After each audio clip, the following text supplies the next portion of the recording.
It's Thursday night, it's week 2, and just like in sync at the Video Music Awards, we're reunited, everybody's psyched for it.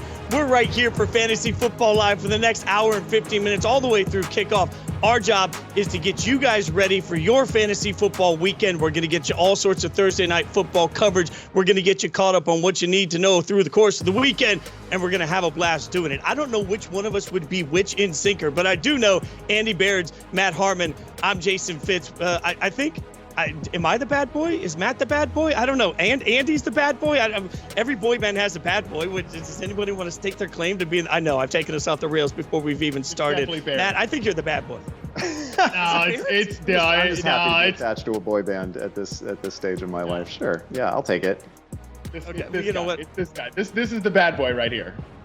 and then that means that Matt's the nice guy, and I'm the one that's like, also they're like, why is he in the band? I get it, especially after That's the way the one who's actually going to have a solo career. Yeah. Oh yeah. So he's the Justin Timberlake. Sick. Oh, that is. I'll take it. Well done by you. We can end the show. That's enough. I'm good. I'll be out of here now.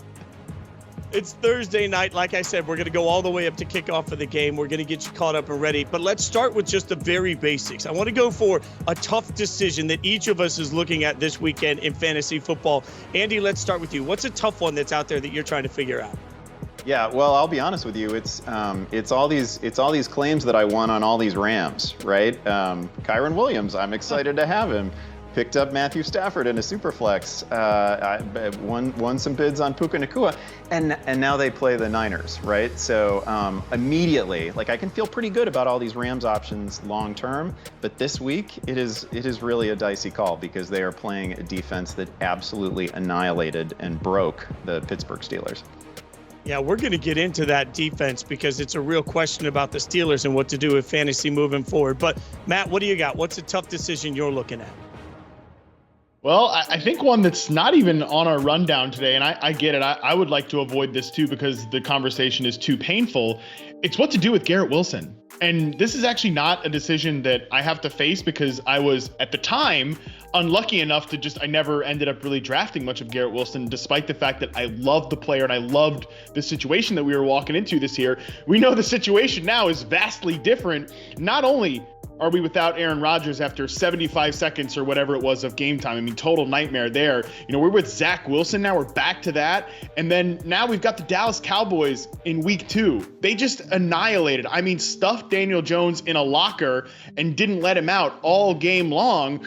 Now that's the defense that Zach Wilson's going to get. So Garrett Wilson's a guy that you took. If you were really aggressive, you might have taken him late first round, but you probably took him early second round, somewhere around there. And now you're looking going into week 2, like, can I even play this guy? It's a total nightmare, Fitz. And the thing that I keep hearing fantasy analysts say is, oh, well, just wait till he has a good game and then just trade him away. Try to sell him high. Yo, all your league mates have the internet too, okay? They're aware of what's going on here with the New York Jets. So this is probably, I would imagine, like the most depressing situation in fantasy right now. And I don't know what to do about it either. Are either of you taking a flyer on Zach Wilson, like, just in case? Is there any way that you can justify? Okay. I just want to make, I mean, you guys are the expert. Andy, you taking a little flyer on Zach? No Zach Wilson flyer? I mean, I feel terrible about it, right? But I did have Aaron Rodgers in a handful of Superflex leagues where literally the only ambulatory starting quarterback on the waiver wire was Zach Wilson. So yeah, I don't feel good about it. I mean, it's an automatic loss, but it's week 2. I got to still set a lineup. Look, I'm just stunned that this show used ambulatory in the first segment. Like, I had to sound that out. I had to use, like, my cognitive thinking to get that one. That is well done by you. I'll give you my biggest sort of thing that I'm facing this week, and it's what the hell to do with the tight end position, right? Because I felt really strong coming into this season, had Mark Andrews, thought that was going to be great. My backup in most of my leagues, Kyle Pitts. I figure either way, I'm going to be good. I felt like I was stacked at the tight end position. Now I've got an injury in an offense with the Ravens that didn't look like it was as dynamic as I expected, and then I've got Pitts on this sort of share of touches that doesn't make any sense for the Falcons at all. I have no idea what the hell they're even trying to accomplish as an offense. And now, in a year where I think, to your point, Matt, you said earlier, all your buddies have the internet. Everybody spent all year reading about all the great tight ends. I'm looking around the waiver wire, and there's just nothing there. Like, my prayer at this point is that Andrews either gets healthy or that Kyle Pitts suddenly gets used the way we all thought Kyle Pitts would be used year after year. But if you guys I don't know, want to give me any advice, you could. You just shoot me a group text and like help me out. And no, I got nothing. Harmon actually. You'll have to pay extra for that. No. Oh.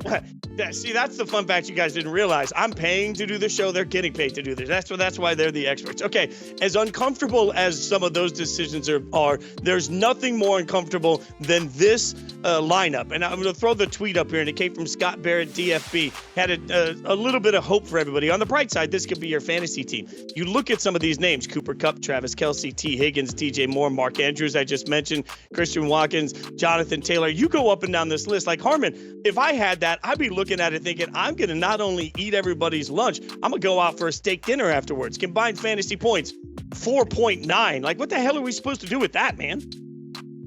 Yeah, I mean, hey, Scott Barrett does great work. He compiles a ton of great stats over there at Fantasy Points. That might be his best compilation yet, is that nightmare of a lineup. Hey, the good news is it's just 1 week, okay? So my advice, if that was your lineup or you had anything close to that, sometimes you just got to take a walk, go outside, maybe sit in the grass for a little bit. Remember, what a gift life really is. What a great, wonderful thing it is to be alive here on planet Earth. I mean, what a beautiful time to be alive too.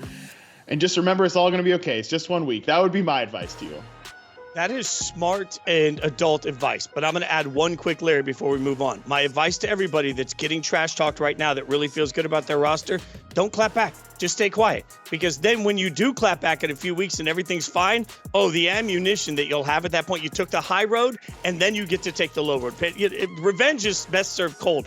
I may be practicing that in our group bed. We'll get to that with Primetime picks coming up later on in the show. Let's take a look at the entire weekend, and we're going to do that with some fantasy game changers for this week, powered by Ram Trucks. You know what we do here. We like to find words that we associate with Ram Trucks and associate them with great players this weekend. So, Matt, let's start with versatile. When I say versatile, what comes to mind?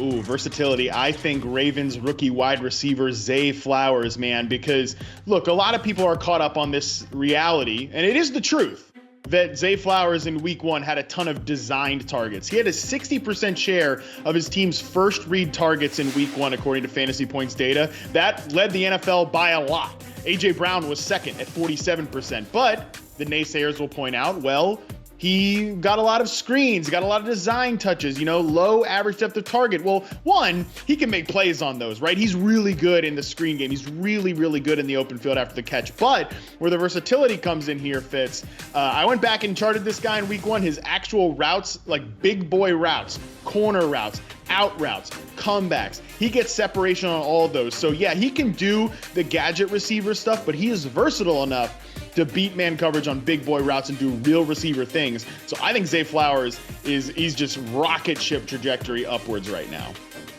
I love that, by the way, because it speaks to kind of what some of us thought for Zay coming out of the draft, right? He was handling a lot of the playbook out of the gates. Not everybody does that week 1. So I think that's a huge statement. Andy, I'll give you the word trustworthy. Trustworthy. What you got? Yeah, for me, that's going to be James Cook this week, and he's coming off a game in which he dominated the backfield touches. I know it wasn't a particularly noisy fantasy performance against a really good Jets defense, but he handled 16 touches, while Latavius Murray and Damian Harris combined for just 6. So if you had any worries at all about any sort of committee, no, not happening. That's James Cook's backfield. He played almost 60% of the snaps. He is by far the most dynamic back on that roster. It is absolutely his workload, and he's about to face Fitz's undefeated Raiders, right? That is a team that allowed the 7th most fantasy points and the most receiving yards to running backs last season. We believed in James Cook basically all preseason, hyped him pretty heavily, and then his workload was pretty much best case scenario in opening week, so we can definitely trust him in a much friendlier matchup. Yeah, the only thing I heard you say there was undefeated Raiders. You lost me for the entirety of everything you said. But undefeated Raiders, that's just such a ring to it. But I also think there's double shade. Like, if we're just peeling back the curtain a little bit, let's remember last week, as we'll get to in primetime picks, I may have picked James Cook, which didn't help me very much in our contest. And he's taking on the Raiders. I think there's double shade there. All right, which I respect. I respect it, Matt. I also respect capability. What do you got for capability for us? Ooh, when I think capability, I think Colts wide receiver Michael Pittman.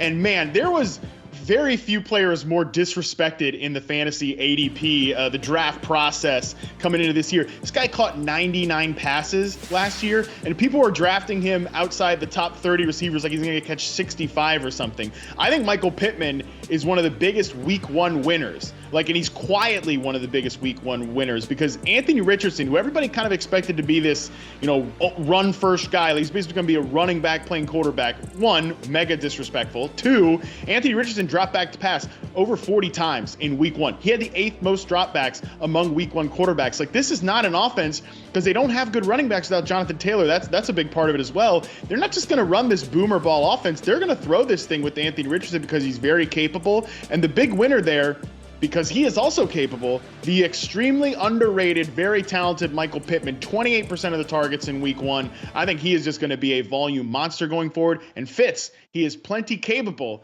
to be extremely good with that volume. I think he is going to be one of the biggest winners of ADP breakers this fantasy season. Remember, no matter what you're looking for in a light-duty truck, the 2023 Ram 1500 has you covered. Score yours at ram.com. All right, Fantasy Football Live, we're going to score some picks here. We're going to help people make their picks as they've submitted some questions. Remember, it's hashtag AskFFL to get in on the fun. We'll get some expertise going from here, see what the guys think, and we'll pull up our first tweet, and it comes from Villain502. Need 2 of Khalil Herbert, Brandon Cooks, P. Ryan, Nico Collins, and Dubs. What are we thinking, boys? We'll start with Matt on this one. What you got? Yeah, there's a Bears player involved, so we definitely cannot ask Andy his opinion based on how he's feeling about the Bears in our little pre-show chat. Yes, please, the judge recuses himself on this one. The obvious guy here is Nico Collins to me. Nico Collins, another player, one of my guys. I think he is underrated. He was just lights out with C.J. Stroud in week one. C.J. Stroud that film was really impressive. I know the results aren't all the way there, but Nico Collins, one of the air yard leaders in week one. I really like him as a start here. And then Brandon Cooks is banged up, so he's not a guy you're looking at here. He actually probably isn't going to play in this game. The second spot to me is actually between either Khalil Herbert or Samaje Perine. Sorry, Andy, I am thinking about the Bear here. I'm pretty tempted to go actually with Khalil Herbert, who I know Roschon Johnson, everybody's kind of obsessed with his garbage time passing production. Yeah, no thanks. They need to get away from running back targets in this offense. I think Khalil Herbert as the early down back here is probably my second pick. All right, let's bring up another tweet, and we'll see another question here as we take a look. And this one is from Coach Pierce. 2 flex, Scary Terry McLaurin, Miles Sanders, Rashad White, Puka Nacua, also one of my favorite names to say, full PPR. All right, Andy, chime in on this one. What do you got? Yeah, I'm going to start with Rashad White, and he needs a get-right week in the worst way because he was super inefficient last week. But it's the Bears on the schedule, right? And the Bears just got absolutely blown off the line of scrimmage by the Packers last week. There are going to be opportunities here for White, and we know that they're going to throw to him as well. So I feel pretty confident in a 4 or 5 catch game, and I never think that Rashad White is just going to go off for some huge yardage total, but he should clear 80 in this one, has a good shot to find the end zone. My other is probably going to be, I have such a difficult time sitting Terry McLaurin. I don't think in practice I could do it. I think I'm probably going to start Terry there. I just think he's great. Miles Sanders is really tempting, but has a difficult matchup. And I think I'd steer clear of Puka Nacua. Again, you have great options here. I think I'd sit him against the Niners. All right, let's get one more in here with Ask FFL as we help you make your picks. Steven says pick 2 from Najee Harris, Michael Thomas, Brian Robinson, Khalil Herbert for week 2 PPR. I'm nervous about Najee. I love, hey, Steven, don't feel nervous. You can get in your feels on this one. Matt, what do you got? Yeah, buddy, I'm nervous too. I'm actually not feeling very confident about any of these options necessarily. So sorry, man. I don't have a lot of good things to tell you. I will say with Michael Thomas, a lot of volume in week 1. He was out there a ton. And look, Michael Thomas, he's going to be one of these guys that's you can't count on him finishing the season, but he is here right now and he does have a good role. So he will be one of my picks here. And we needed a second one. I mean, I think it is going to be Najee Harris, but I will say I do not feel good about it. All right, we'll keep them coming. Hashtag AskFFL. In the meantime, if you've been watching it all across the Yahoo Sports landscape, you know we have a ton of great shows for you all throughout the week. Make sure you're following us on all social medias to check them out, including Eckler's Edge. Let me tell you something. Austin Eckler had a shocking player to add on his roster on Eckler's Edge. Check this out. We do have to give a shout out to Josh Kelly too. I mean, Josh Kelly, 16 carries, 91 yards, and a touchdown. People are definitely, keeping an eye on Josh Kelly from a waiver wire perspective right now. Yeah, Josh was ripping runs. And so, yeah, that's exactly what you want to see. But I mean, I'm just in general, I'm like, man, if we can rip runs like this, you might just want to pick him up and just in general, even if it's not the so-called starter, right? Like if we're going to be able to, get this run game going, then it could be like almost like where you had Nick Chubb and Kareem Hunt, where it was like both of these guys are very viable to be on the field and actually go out there and make plays. So, yeah, I'm excited for us going forward.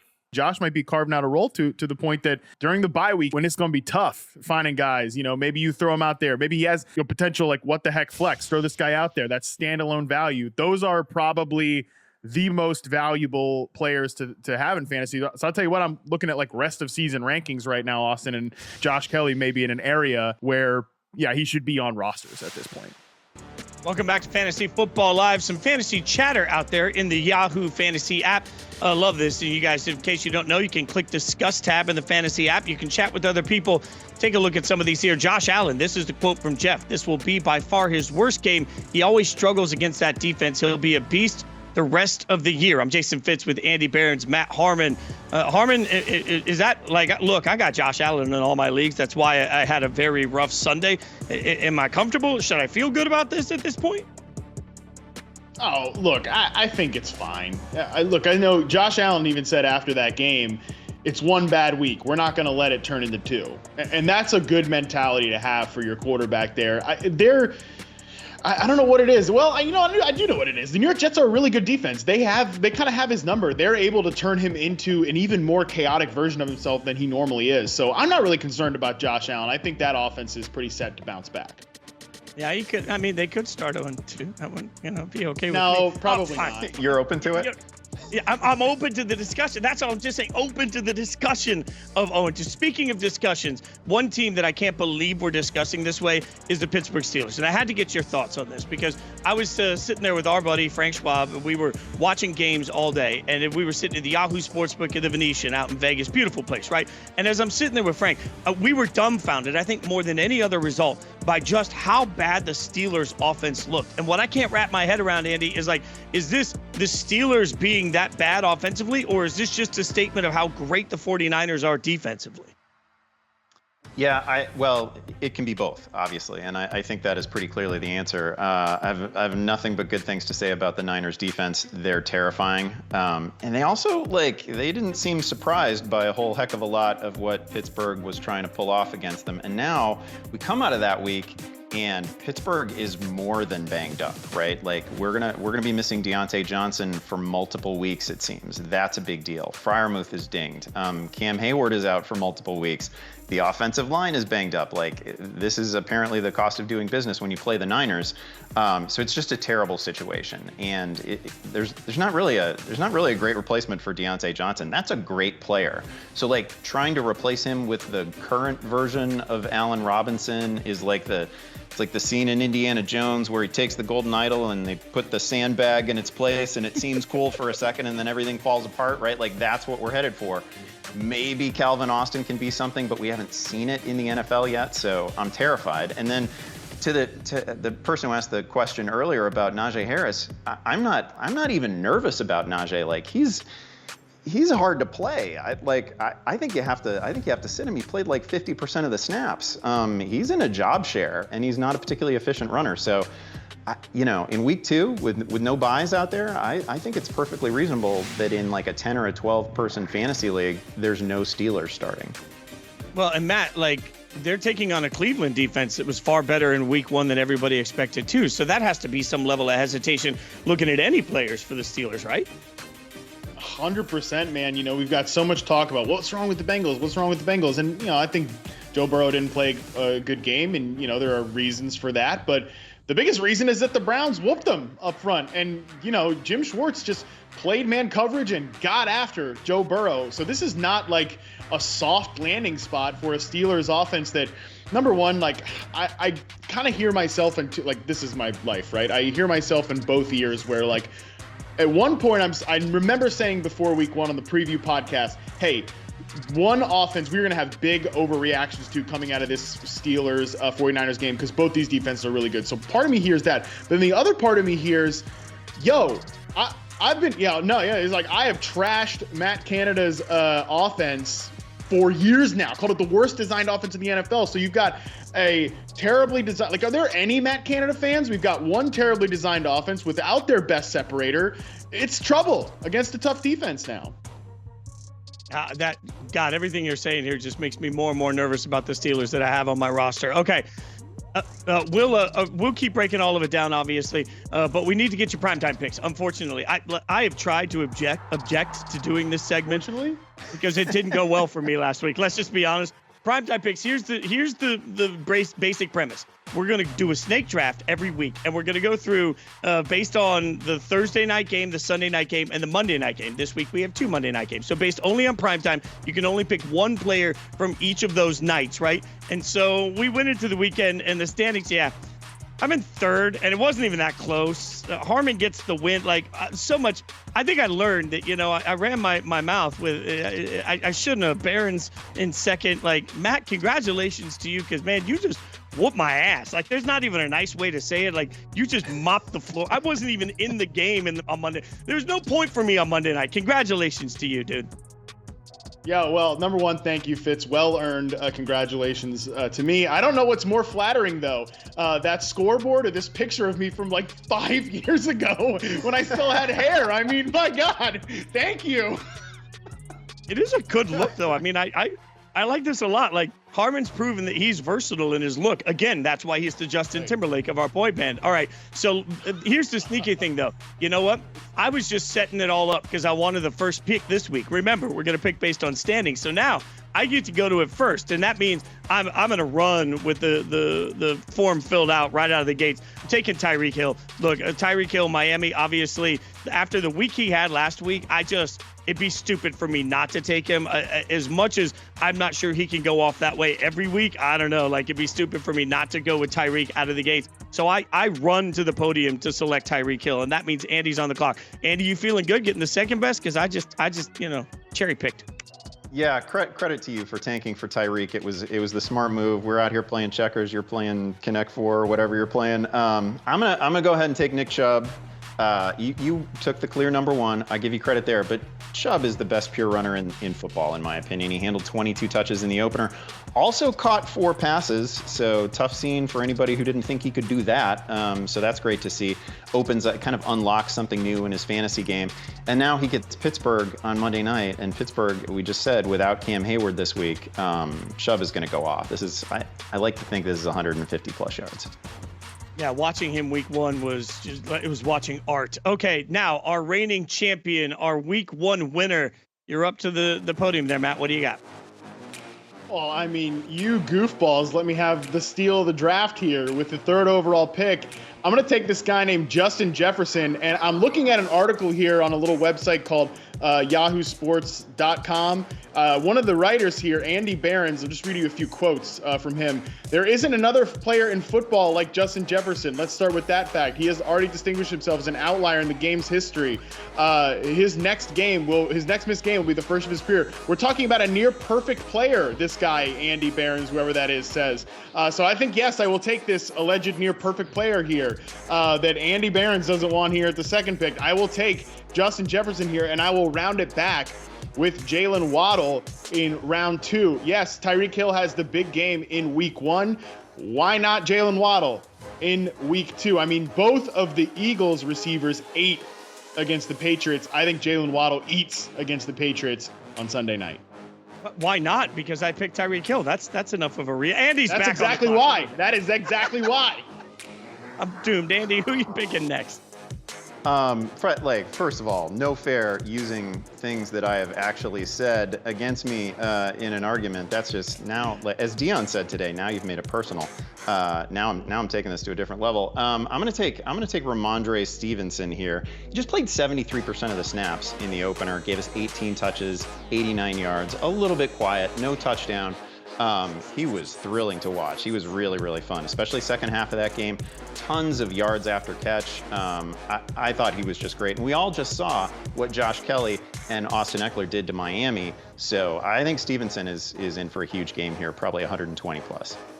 So I stand by my Tyreek Hill pick because there was some strategy. Remember, we can only pick one person from each game. So I wanted to get the best from that game. And I trusted that by the time we got back around, one of the Eagles' dynamic receivers would still be available for me for Thursday Night Football. That is the case. So that means I run to the podium and take A.J. Brown. Like that one's pretty simple for me. So now I get Tyreek because I wanted the best of that game. And I still end up with A.J. Brown, who may not be Justin Jefferson, but you guys both have been high on that passing game. So I feel like I'm using your earlier knowledge you gave the world to beat you at your own game.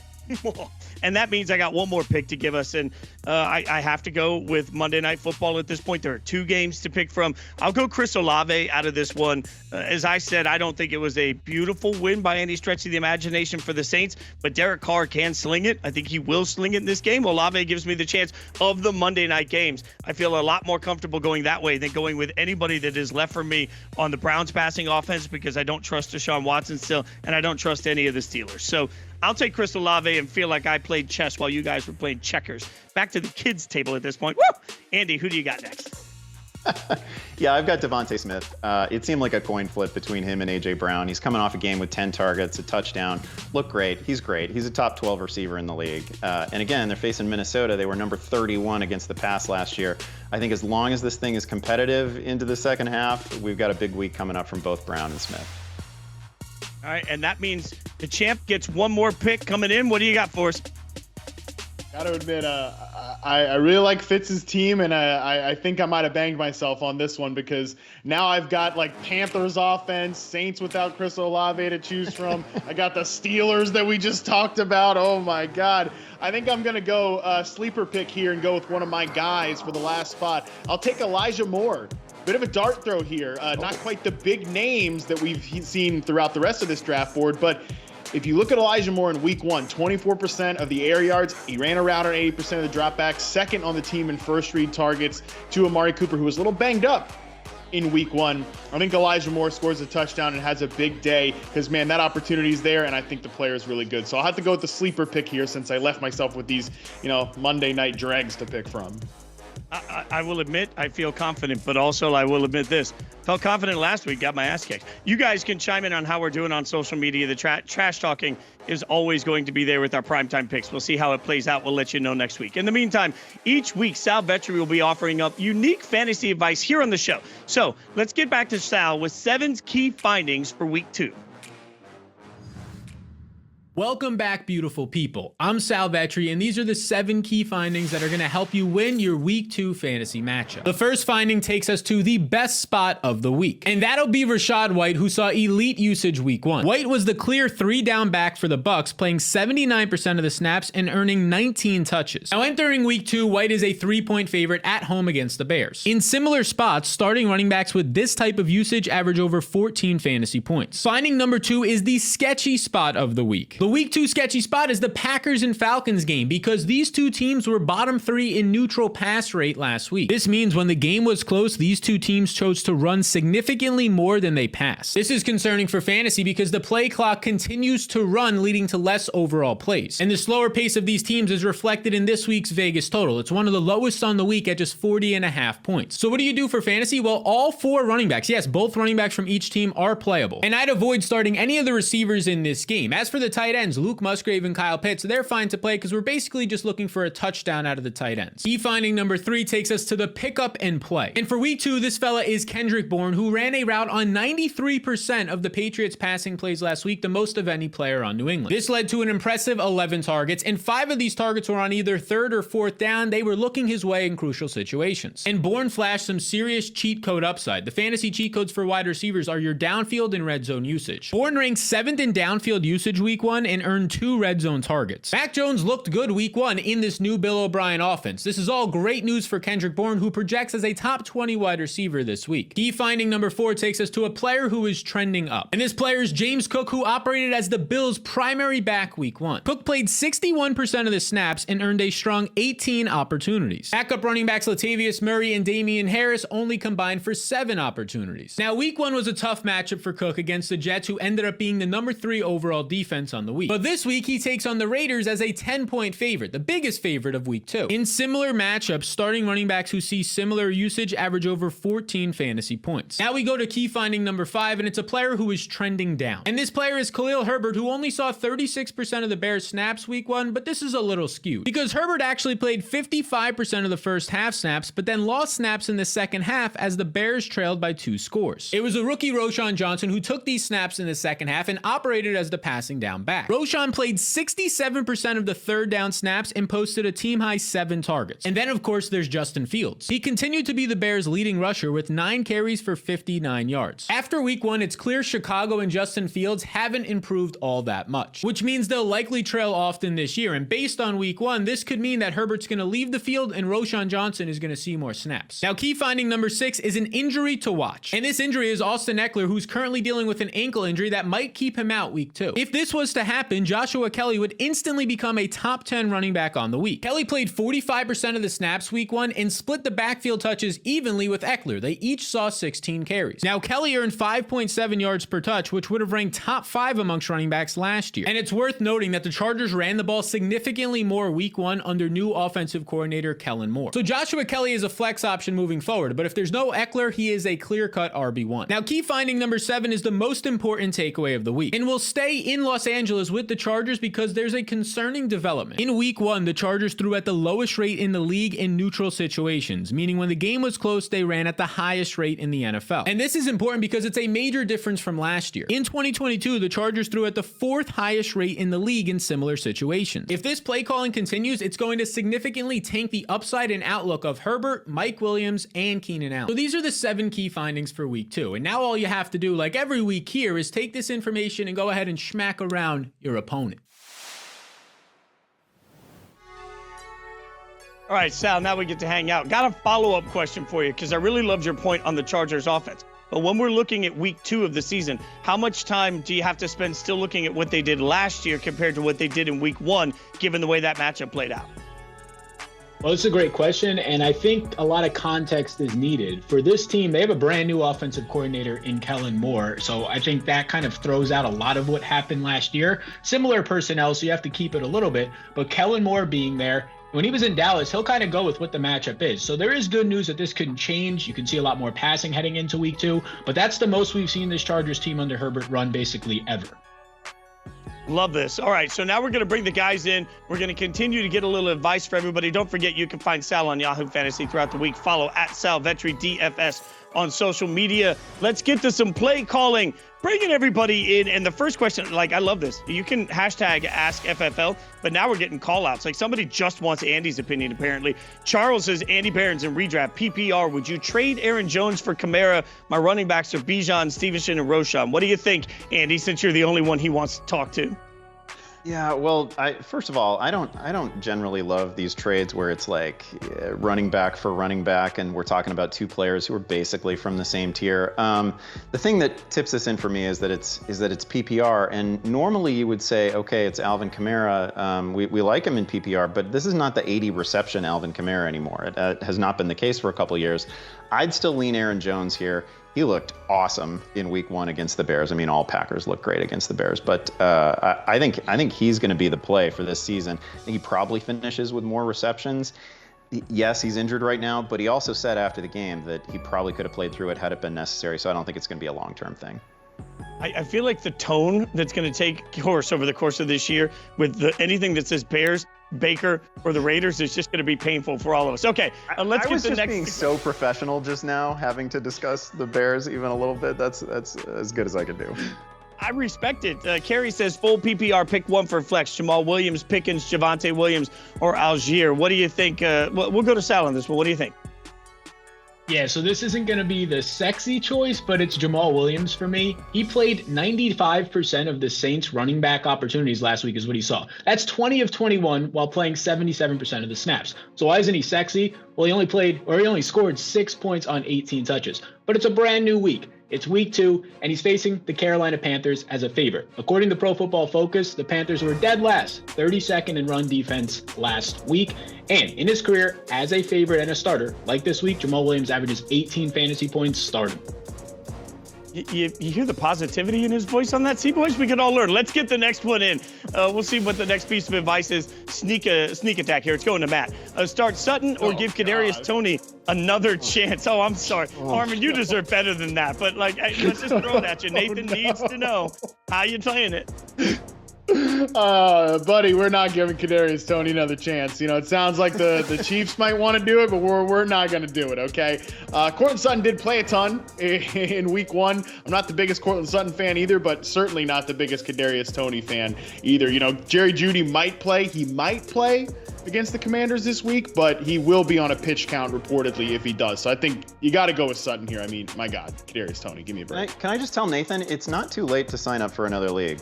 You might want to let this one go. Daily fantasy, that might be your thing. Either way, if that's your option, don't talk any trash. Win or lose, because you both know it's better to be lucky than good. I think we're going to get one more in here, so let's get one more question in from Ricky. Which wide receiver this week? Zay Flowers, Nico Collins, or Nakua? What do we think? We'll go to Andy on this one, since you've been the Nakua expert. What do you got for us? Yeah, I won't say Flowers. He looked like a star to me, and Matt talked about him at the top of the show. They manufactured a bunch of really fun touches for him. He looked great after the catch. I won't say Flowers rest of season. All right, look at that. It's good work by everybody. Welcome back to Fantasy Football Live. I'm Jason Fitz, hanging out with Andy Behrens, Matt Harmon. We'll get to some real or make-believe in a second, but first, we want to get you caught up on some injury updates from across the league that could impact this weekend in fantasy football. Aaron Jones, hamstring injury.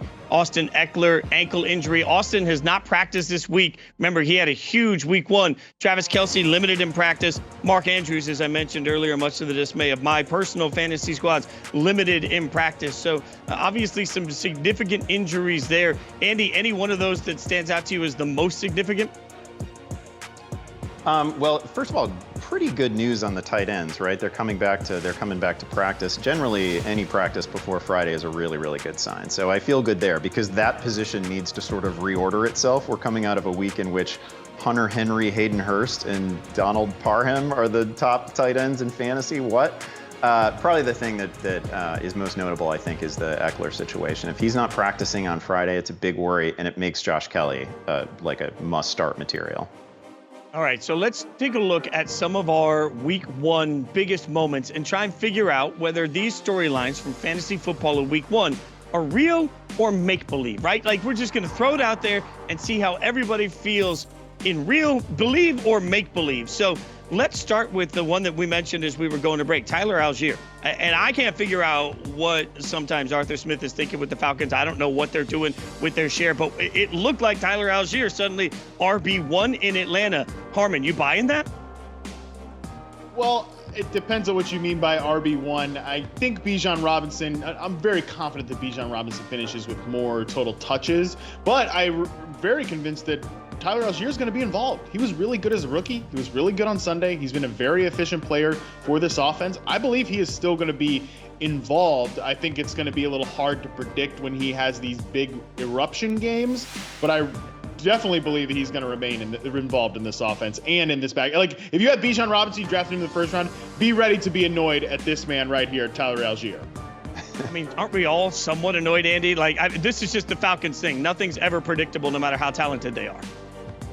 Yeah, 41 offensive touches for Atlanta on Sunday, and 34 of them went to either Algier or Bijan Robinson. So, it's not much of a worry if you've got Bijan because we know what Arthur Smith wants to do, and he wants to run the ball 40 times. He wants exactly that game again and again and again. So I feel pretty good about Algier. I think we're going to be starting him pretty much every week unless it's an absolute disaster matchup.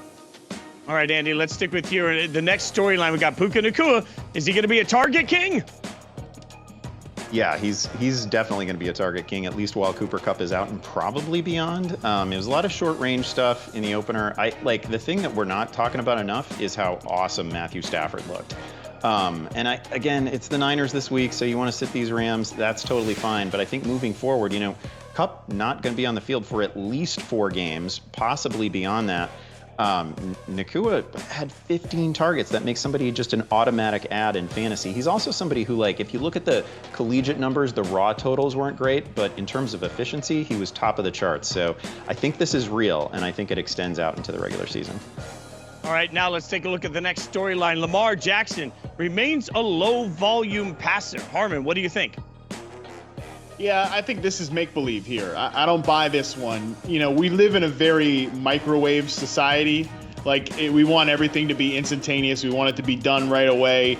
And look, I know on the podcast all offseason that we were talking and getting excited about Lamar Jackson and this new offense. It's unlike anything he's ever played it before. And yes, that is true. That is going to be the case.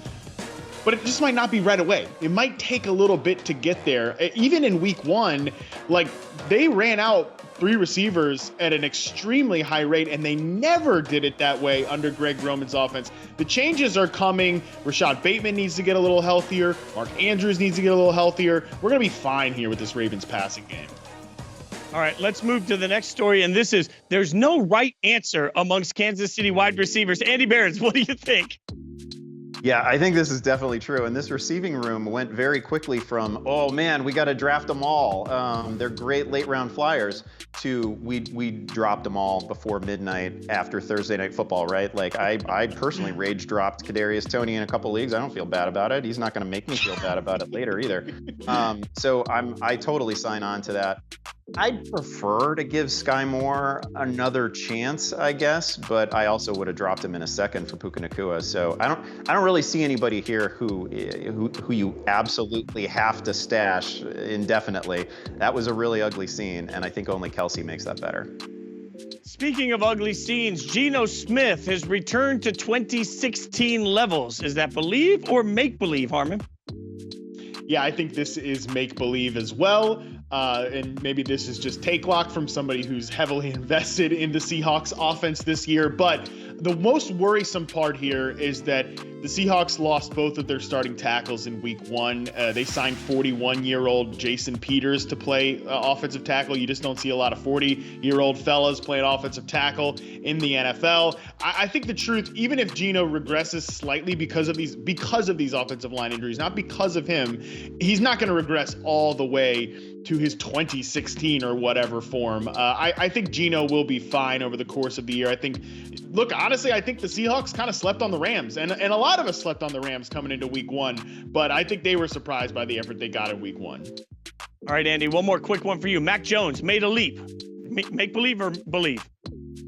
Yeah, I kind of believe in this. I felt like Mac Jones, at least relative to expectations, I thought he played one of the most impressive games of the week. It was against a tough Philadelphia defense in tough weather conditions. And man, first of all, the final stats were great. 316 yards, 3 touchdowns. I thought he played better than his receivers too, which of course is going to be an ongoing problem, but there were drops here from Juju. There was a drop from Bourne that was kind of a killer. Just a really, really good game. Even the interception that he threw actually skipped off the hands of his intended receiver. So just not a lot of boneheaded moments. He moved really well in the pocket under pressure. I was very impressed with Mac Jones, which is not to say that I think he's a top 12 quarterback or anything moving forward, but he can definitely drive a totally fantasy viable offense. So a story of 2 games, the way that started versus the way it ended and the way we view the Patriots because of it. Okay, each week we're going to take a deep dive with special guests from around the fantasy community. Andy and Jennifer Akins from 4 for 4 are looking at some players who might already be dead weight. Take it away. Yeah, thrilled to be joined by the excellent Jen Akins of 4 for 4. You can and should follow Jen on the social platform of your choice. She's at Jen Akins NFL on whatever it is we're calling Twitter. Welcome to Fantasy Football Live, first of all, and I just want to get right into some of your content from the past week. Fitz mentioned the dead weight report that you write, which is heroic, by the way, that you do it, because I don't know, I write something where I recommend like 30 different players to add, and I never tell anybody who to drop. You do it.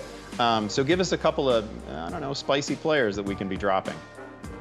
Well, of course, the first player that I'm bringing that is spicy, while I was waiting to come on, I just got an update that apparently Puka Nacua did not practice today due to an oblique. So, of course, I feel like I'm cursed because every person I picked this week somehow is now possibly going to be playing. But the first guy I did pick was Van Jefferson. I feel like, he was supposed to be the new breakfast partner for Matthew Stafford heading in this week or heading in this season. And he was third in targets behind Puka Nacua and Tutu Atwell last week. He only had 4 catches for 24 yards. And we know Cooper Kupp is coming back at some point, at least hopefully, fingers crossed. So I feel like Van Jefferson's kind of the odd man out, unfortunately. I've been rooting for him so far in the league, and he was healthy coming in. I was excited, but I feel like he's kind of droppable. But of course, as I just mentioned, if Puka doesn't go, then maybe we don't drop him yet. Yeah, now you also write a piece on stash candidates, guys that we should be picking up, holding onto the roster, maybe holding them for later. I have been trying my best not to relive the Green Bay fiasco from week 1, but I will make an exception for you. What or who did you see in that game that really interests you as somebody to stash for later? Well, first of all, I appreciate you revisiting. I know how painful that's going to be for you, but I think Roschon Johnson is absolutely worth stashing. It's very crowded there right now, but it's crowded with just a bunch of guys. I mean, I hate to say that, but, and the Bears appear to stink. But at the same time, Roschon Johnson had 7 targets. They were in garbage time, but he did have other carries. He bullied himself into the end zone. So I think if people stash him now and be patient, I think he's going to carve out a role for himself. He's clearly talented. So I think he's going to emerge there as rookies tend to do later on in the season. Yeah, and talk to me about the other side. Talk to me about Jordan Love, who obviously had a great statistical game. Wasn't particularly bothered by the Bears defense for most of the afternoon. That was an issue. But nonetheless, great day. It was a good day. He had 245 yards and 3 touchdowns.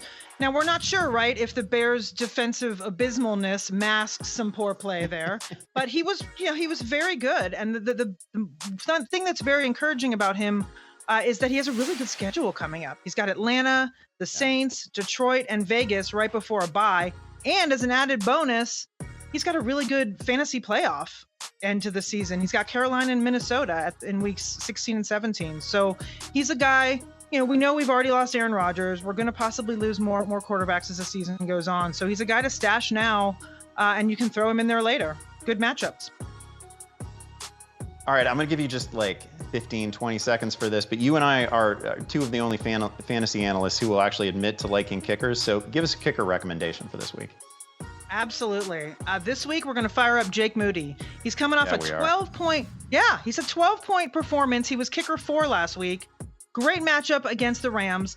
The 49ers have an implied team total of 26.25 points. They're favored to win by over a touchdown, 7.5. He's only on 36% of Yahoo rosters right now. So Moody all day this Sunday.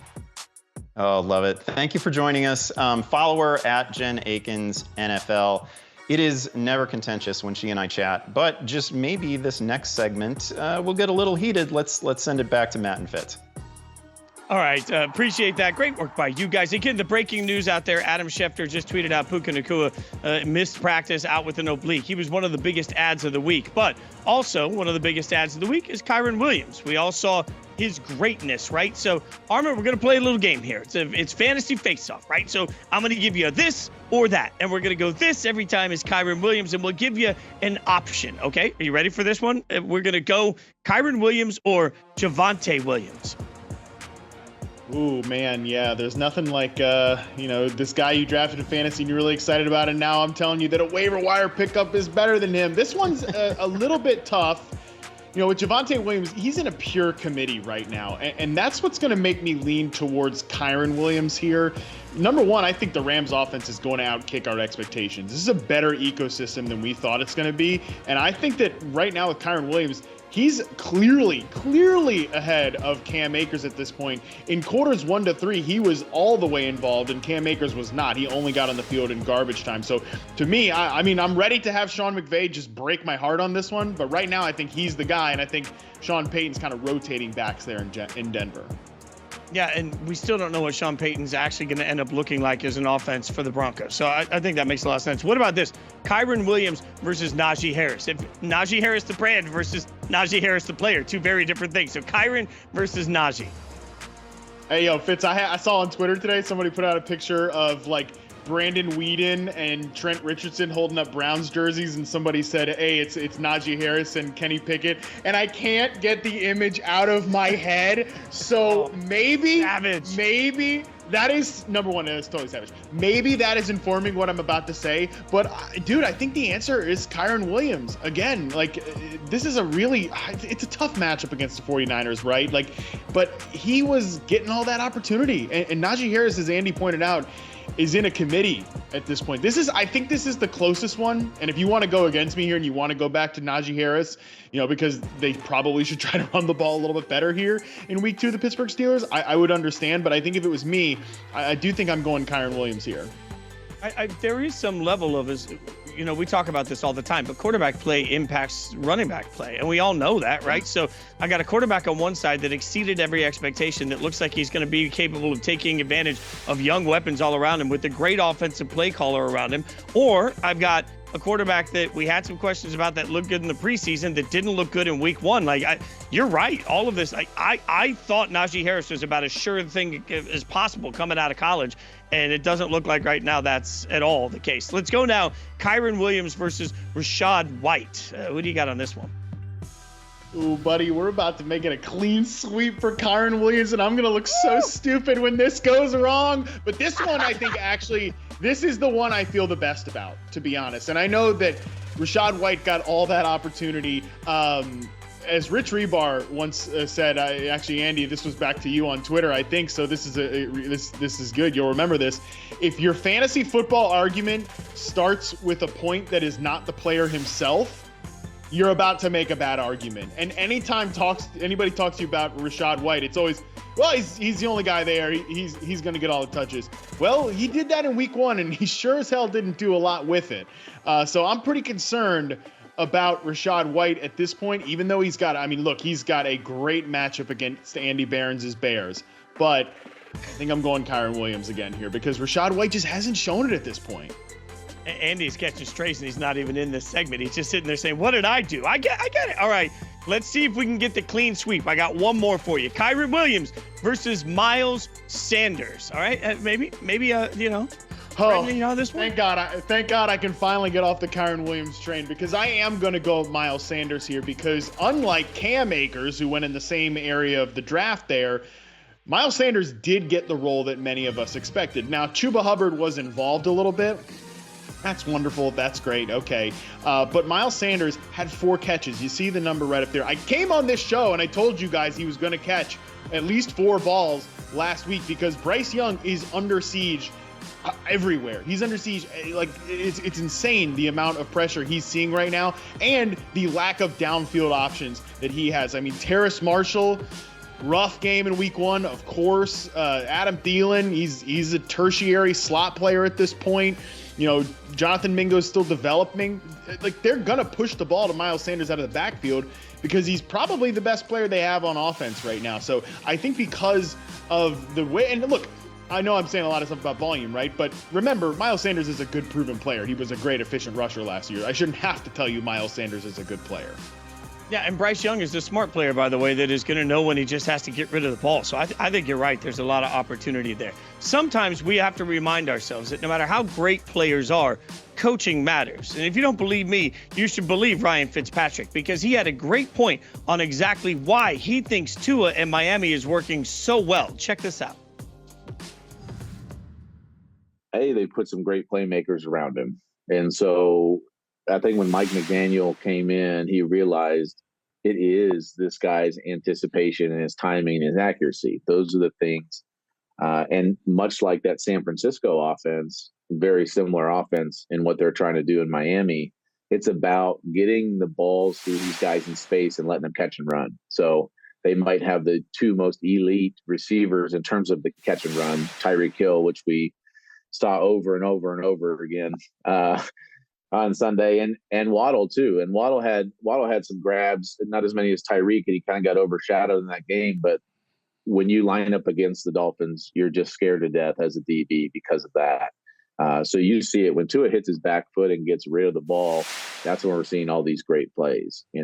It's when he has to get to the second or third read and throw it downfield. We saw a couple of those during the game where he missed Tyreek or the ball got batted down and broken up. But that come in with all the question marks from last season, to go through an offseason that people question him and Ryan Clark calling him out, and to go against Herbert, the guy there's always been the rivalry with, and to do what he did and to lead the team to that last touchdown drive and throw for basically 450 yards. Pretty impressive start for the kid. Now, as we get into a discussion about the Miami Dolphins and their offense, guys, I just want to stand on a soapbox for a minute because I'm not particularly tall, and also I want people to hear me. Look, we keep talking about these receivers like it's some excuse for why Tua looks so good. Let's remember that we weren't saying that Tyreek was the reason that Patrick Mahomes looked great. Like, I don't want the receivers to be an apology for the greatness of the quarterback, because I thought Tua played his tail off in that game on Sunday. But to what Ryan Fitzpatrick just mentioned, Andy, like, these are explosive weapons absolutely everywhere, with the quarterback taking advantage of it and a coach that knows how to maximize the matchups.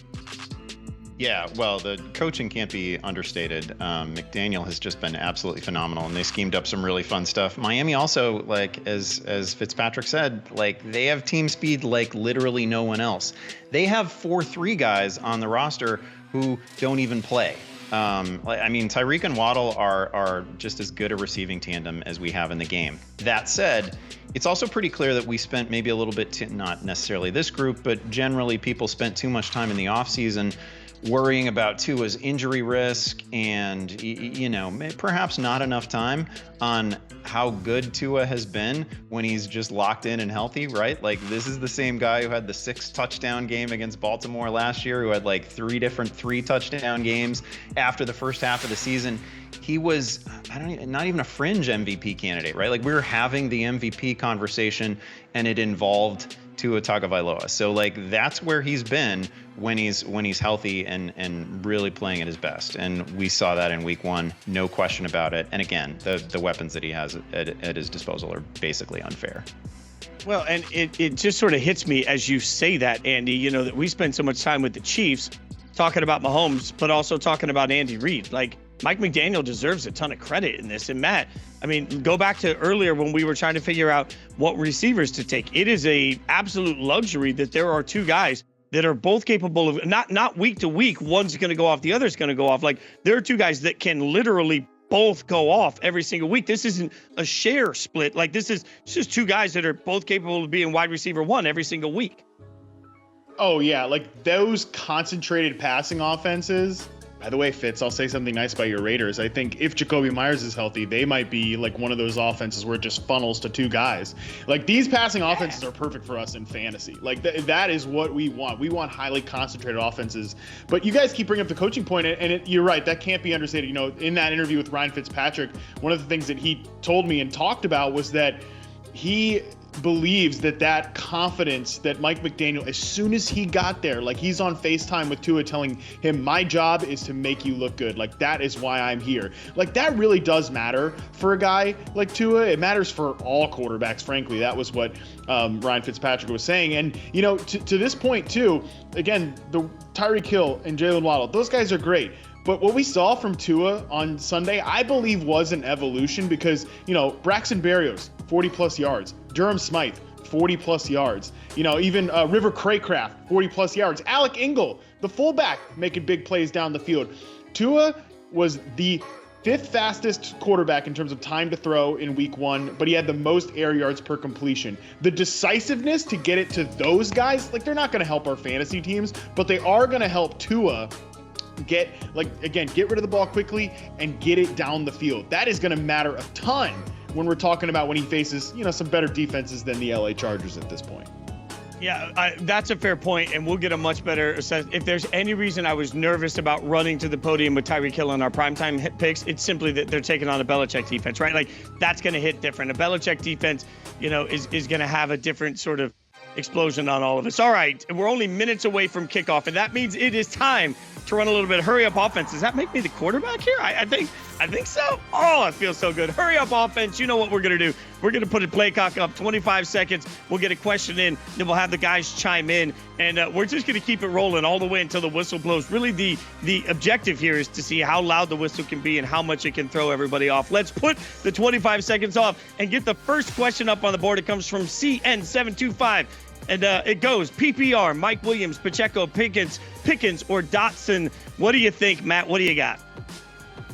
Oh man, there's a lot of options I like. I think Jahan Dotson's in for a nice bounce back. I mentioned, Jacoby Myers going off in week 1, the number 2 receiver there. Maybe the number 2 receiver in Washington could do the same. But I think the answer here is Mike Williams. Man, Titans can't cover back there. Mike Williams is in for a bounce back week. That's my pick right here. Oh.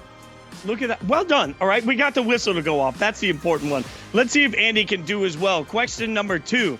Dotson, Puka, or Josh Kelly? Yeah, now we have an injury question mark with Puka, so that probably takes him out of this conversation. These are good options. I like the idea of a Jahan Dotson bounce back week as well. I think Kelly is the play, especially if Austin Eckler can't go. And then obviously if Eckler can, it is a difficult matchup against Tennessee. Then I pivot to Dotson. Oh, 2 straight times we got in the whistle. This makes my heart happy. Matt, you're up again. Next up, Robert says, my tight end group is deep, but average. I have Schultz, Kmet, and Musgrave. Given O-line issues, I'm likely starting Musgrave week 2. I don't know if this is really a question, but what do you think? That sounds like a statement. And you know what, Robert? Your statement is correct. We can move on to the next one. Well, just that simple. It's like, that is the declaration. Andy, you want to chime in? I just want somebody to get whistled here, really. That's they took it off. I thought I was going to get whistled. Blow it for Fitz now. He's yapping through this. I'll just say, I don't know that you're tight end. I wanted to get in on the whistle. I was running up to the ball. I was trying to spike the ball, get the whole thing going. All right, throw the clock back up. Let's get the next question. This one coming in for Andy. Avocados don't care. Javonte Williams, Godwin, Connor, Pierce, full point PPR. I need to sit one. Andy, what do you think? First of all, I have no reason to think that avocados don't care. Avocados could be caring. If I'm sitting one of these, it's going to be the one from an absolutely dreadful offense. It's going to be James Conner. He's probably who I'm sitting. Pretty encouraged by what we've seen from Javonte so far. Obviously, Chris Godwin is going to go off against the Bears, and I'm not worried about the Week 1 performance from Dameon Pierce. What we still? You're just going to keep going? It's just mass disrespect for the whistle. By the way, I have disrespect for the handle because it was avocados don't care, but it was at Chips with Guac, which is smashed avocados. I would think the avocados would care about being smashed into guac. It's a deep analysis you can only get on this show, along with in-sync references. Okay, let's pull up another one for Matt. See what we got here. This is Pickle Nick. I have a trade of Derrick Henry and Godwin for Jalen Waddle and Breece Hall. Just want FFL's opinion. Thanks, Pickle Nick. What do you think, Matt? Oh, big dog. You better go make that trade right now. I think Breece Hall, this is probably the last buy window we're going to have for him. Jalen Waddle was probably drafted in the same range as Derrick Henry, so I think you're upgrading probably on both spots there. So, yeah, you make this trade. I'm still a little bit confused by Pickle. Okay, there we go. Pickle Nick had 2 Ks on the end of it. Did that mean somebody else already had Pickle Nick? Okay, let's pull up the next question here from Andy. These are the things I think about. Emmett saying, Gus Bus or Mike Evans at flex? I just wanted to read Gus Bus. What do you think, Andy? Oh yeah, this is an absolute rout in favor of Mike Evans again against the Bears. I mean, the Bears just simply couldn't cover in opening week, and I see no reason to think that will get better. Evans is going to score. I'm not going to offer a total guarantee of that, but Evans is probably going to score. This is 80 yards and a touchdown. Barons, do you need a hug, man? Like the Bears thing's really starting to make me sad, man. Like you need maybe we do next week's show in person, get you a hug there. Like I'm starting to feel bad about all the things I said this week about the Chicago Bears, just because of our friendship, my friend. You know what? One step at a time. Harmon, you're back up. Let's see what we got here. X Cheese and Wine, full PPR, Jordan Addison, Pickens, or Scary Terry, hashtag AskFFL. Love you. We love you too, Cheese and Wine. What do you think, Harmon?